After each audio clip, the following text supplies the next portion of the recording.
I haven't cycled through the detours around the Fremantle Traffic Bridge project for about 2 months, but in that time it's gone from shambolic to completely ridiculously bad. So let's have a look why. Firstly, they have put some maps up, but they're like this one approaching from the northern side, the maps are upside down.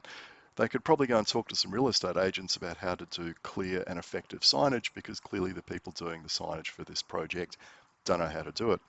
Now, there used to be a detour sign on the corner here, but on the day I went through, it was missing. Now, I'm riding with a mate of mine, and this is the first time he's been through here in a long time since the detour was set up, and I was trying to explain to him where to go.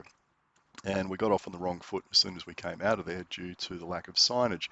Now, we managed to get over here at least without getting hit. Again, that map is upside down, another map that's upside down, but another clear real estate sign. Now, what the hell is this? Why is there a bit of signage smack bang in the middle of the path? I mean, putting a cone next to it makes it even worse. But at least that sign there is appropriately placed, and that sign there is well placed, and this sign here is well placed. So there are a couple of them that have been done well.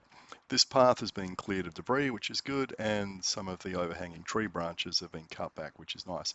Now there you see on the pole that maps is broken, and on the ground there you can see there's a sign lying flat on its back. So I'm not sure how often anyone's coming along here and inspecting this signage, but maybe not as often as they should. Getting around this bus shelter, that's still a collision risk, and the path here has not been widened. I don't understand when you've got a project that's going to cost, I don't know, $400 million or so, why they can't spend a bit of money widening this path, which is just way too narrow. Now, you might have noticed there's an absolute shed load of signage along here for drivers, warning them of what's coming up, but nothing for cyclists. And so we get to here, oh, yep, you got to turn left. There you go. That's the only warning you get to say the footpath's closed, and you've got to go onto this pretty rough goat track. Again, project's got all the money on the world to spend on putting the bridge up, but nothing on cyclists. And here we go. Is the road closed? What are we supposed to be doing here? Like, it seems to be closed on one side, but not the other. And we just went across and we're trying to figure out what the hell was going on. Now, I'm not going to cut or speed up this next bit because this is the first time I'd ever ridden along here. And I wanted to show what this bit of path looks like. I mean, why is that detour sign half covered up? There's, of course, poles in the path obstructing stuff. The path is pretty narrow.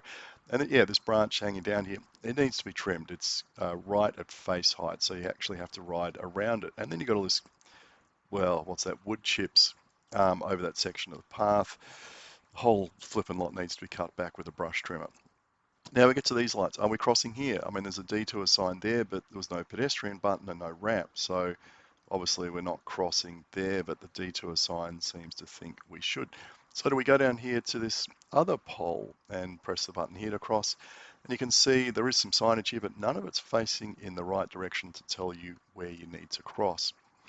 After that, we managed to get across into this confusing mass of signage, and you can see a lot of cyclists over there using the road instead of the detour on the path because I guess it's just all too hard. Anyway, going back the other way, you'll notice on the pole there is still a little sign about the size of an A4 sheet of paper telling pedestrians and cyclists to cross here, and we did.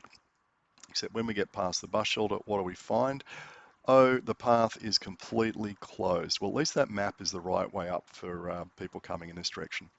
Now, how do you get across here on a Saturday? Well, thankfully the traffic wasn't too busy, so we were able to just jump across the islands and the curbs and get across reasonably safely. But what a shambles.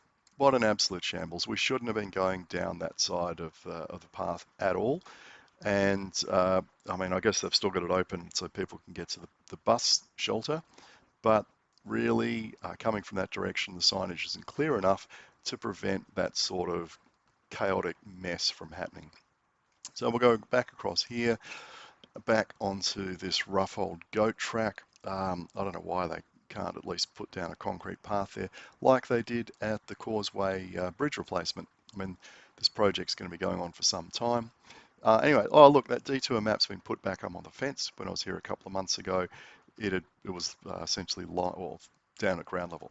Now notice how wide this recumbent is.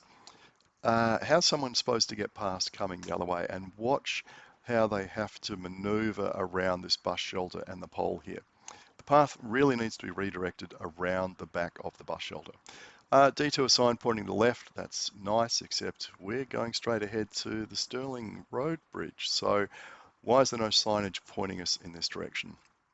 Little gaggle of cyclists there deciding not to use the path, which I think is quite sensible given how terrible this detour is in places. Anyway, we bumped into this mob coming the other way, and they were completely baffled by the signage, which was either broken or lying on the ground.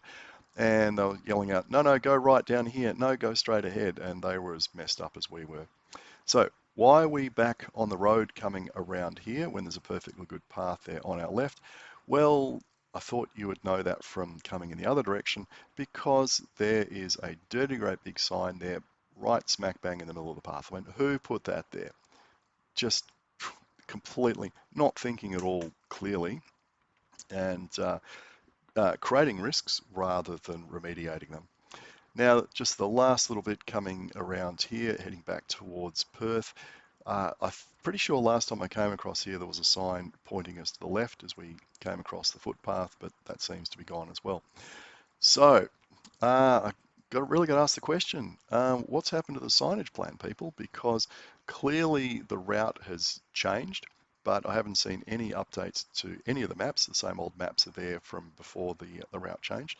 A lot of signage seems to be missing, or it's been badly placed. So how about updating the maps and actually getting them the right way up so they're orientated to the ground when you're heading south? And how about inspecting the signage on a regular basis to make sure it's still fit for purpose?